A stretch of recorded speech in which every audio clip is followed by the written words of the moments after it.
My story is a story of my beautiful memories with my own son-in-law. Even though I am already 51 years old, but with his presence in my life, I still feel very appreciated and needed. It has been 4 months, my daughter passed away. My son-in-law was so sad and felt unmotivated to live life. As his mother-in-law, I have often tried to comfort and strengthen my son-in-law's heart.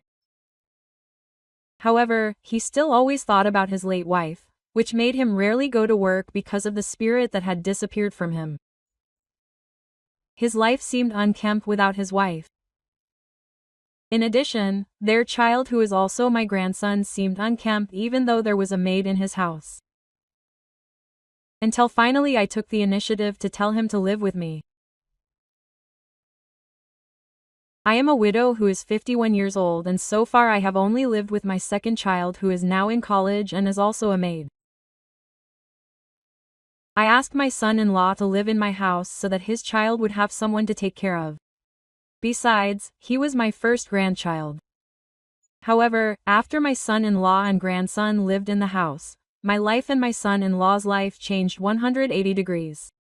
He began to be able to accept the departure of his late wife.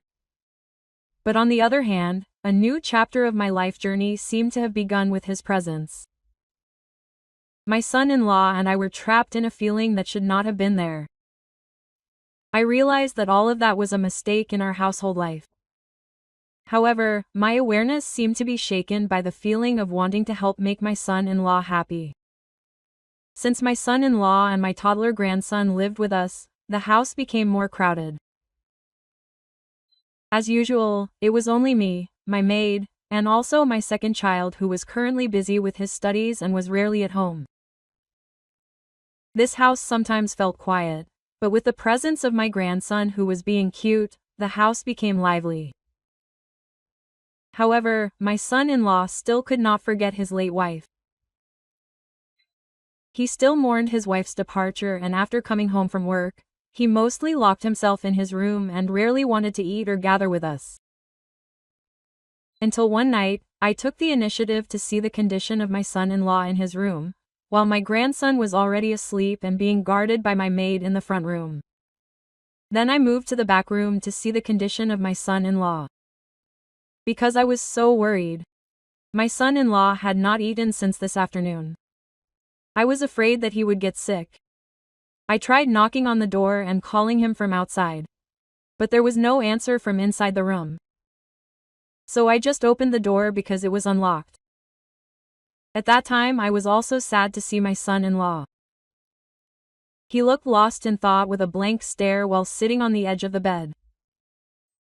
"You eat first, you'll get sick if you daydream too much. Just accept your wife's departure. You have to live your life for your child," I said while rubbing his back gently to give him peace. Suddenly he caught my hand and he looked at me. "Mom, you can say that because you don't feel my feelings," said Sipto. "I know you also lost your daughter. But this is destiny. We can't continue to be sad.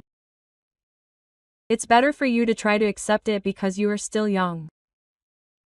There is still a chance for you to find a replacement for your wife and a mother for your child. It should be me who is the saddest. Because my daughter is gone forever, so now you have to be strong. If I could make you not sad anymore, I would do anything as long as you can accept this reality," I said. Silently, she seemed to come to her senses, then she burst into tears while embracing me. "I'm sorry, Mom. I should have been stronger and more resilient," she said. After that night, I got used to visiting my daughter-in-law in her room if she didn't come out. And since then, something slowly started to change. When my daughter-in-law and I became closer and closer, I felt so happy to see her starting to smile again. We started to chat more often while joking to forget her sadness. One night, I returned to her room with warm tea and snacks for her. We talked about simple things like usual about my grandson, about her work, and other simple conversations. I looked at the clock, it was already 11 p.m. I said goodbye to rest. But when I was about to leave, she grabbed my hand. She looked at me with a very different gaze. "Mom, just stay here to accompany me, Mom," she asked in a deep voice. I don't know why at that time her handshake was very different from usual. Her voice and gaze seemed full of hope. But I don't know why I also felt like accompanying her to rest even though I felt doubtful. Honestly, at the age of 51, I feel that such needs are still quite high. Moreover, I have been a widow for several years, and for some reason when I am close to my son-in-law, I feel a strange feeling inside me. My son-in-law is still very young, a midwife. His face is also quite handsome. And when I talked to my son-in-law, several times he told me that with my presence he felt that his wife was still alive and near him. Because many have said that my late daughter and I are indeed very similar. Hearing the request to accompany him for a while longer, I began to worry. I was afraid that I would get carried away and we could lose our way. When I was about to leave, he reached out for my hand again. "Mom, just a moment," he said. For some reason I melted, and with the condition that was already like that, until I realized that slowly but surely, I could be like that with him. The next morning when we were about to have breakfast at the dining table, something started to change. My son-in-law and I felt a little awkward. "Are you going to work?" I asked. "Yes, ma'am. I have to be enthusiastic again in living the days ahead for my child and for the promise I made to you last night," he answered with a smile. Hearing him say that, my chest felt turbulent. My heart beat faster than usual. My face felt hot, as if there was an unnatural feeling when he reminded me about last night. "Let's not talk about that anymore. Besides, your child will hear it," I said. But my son-in-law Sipto chuckled and reached for my hand. "Forgive me, ma'am, if I'm like that to you," he said. I didn't answer him. "Just pull my hand back. Okay, let's not talk about it anymore. Now hurry up and eat, you'll be late," I said. Sipto smiled and quickly finished his breakfast before saying goodbye to go to work. That day I was at home taking care of my grandson. That afternoon, when I was resting in my room while waiting for my son-in-law to come home, I stared at the ceiling with my mind wandering, remembering the incident that had happened to him.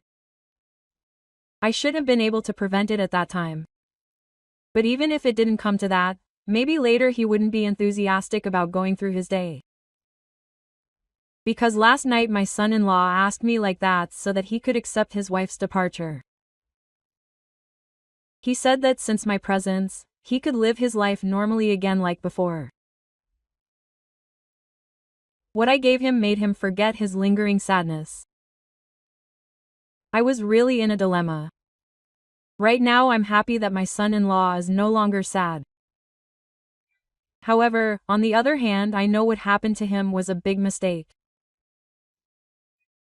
And this afternoon I am confused because I have promised him that if he needs all that again, I am ready to help him so that he becomes stronger. Actually, in the deepest recesses of my heart, I also really need that. Moreover, because I have been alone for too long. Should I surrender to my life or should I just go with the flow? My heart started pounding, imagining what would happen later. I woke up at 3 p.m. and for some reason my mind kept thinking about my son-in-law. Long story short, after dinner, I was about to take my grandson to my room because he was sleepy at that time. My son-in-law Sipto was waiting for me while watching television in the family room. After my grandson fell asleep, I, with such a pounding feeling and also full of turmoil, approached him. When I got there, he looked at me with a very meaningful look in his eyes while reviewing his sweet smile. Quote, "Mom, accompany me to chat here, okay?" he asked. Oh, yes, Mom. Julian is still on vacation from college for a long time, right? He asked again. Yes, he said he has been very busy lately with his studies, so he can't go home yet. I explained. Hearing that, Sipto's face looked very happy and showed a burning spirit. Suddenly he reached for my hand and somehow I was like a buffalo being poked by his nose and sat beside him while watching television. My heart was beating faster and my inner turmoil was getting worse. Sipto told me about his job and thanked me for making him excited again to live his life. I just did what I had to do as a mother-in-law. I don't want you to be too lost in sadness that you forget your future, I said. Mom, thank you. I can see my wife's figure with my presence beside me, he said. Let's not talk about yesterday anymore. Besides, how could you be like that with mothers? You're old, I said. At that time, the television that was on was no longer my focus. My son-in-law and I were busy chatting and talking about many things in life. In the middle of the conversation, my heart was beating erratically. Then he whispered something in my ear. Something that made the hair on my body stand on end. Mom, you look more beautiful tonight, Mom. Do you want to replace my late wife's duties tonight? He said, which shook my soul to hear the question. I was increasingly in a dilemma with the situation at that time. But on the other hand, I realized there was a happiness where I felt valuable and also still very much wanted. But my common sense still tried to prevent it.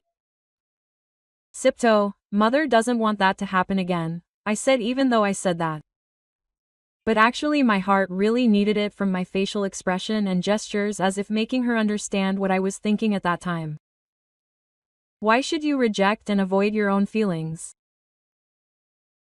I just want to thank you because you are very good to me and I also just want to make you happy, he said. After he said that, silence began to envelop. My thoughts wandered as if uncontrollable. That night the sofa that was usually a place to relax seemed to turn into a trap where we did activities that should not have been done. Then I gave in to the situation. At that time we returned to sailing the vast ocean together. A story had just been woven together with my son-in-law, the man who began to fill my heart. But we committed that it was the last time. We had promised to be able to start forgetting all the beautiful memories that had ever happened. Long story short, after a year had passed, he finally married the woman he loved. I am happy to see that my grandson has a new mother to replace my late daughter. And until now they live in happiness and we have buried our secret deeply. Yeah.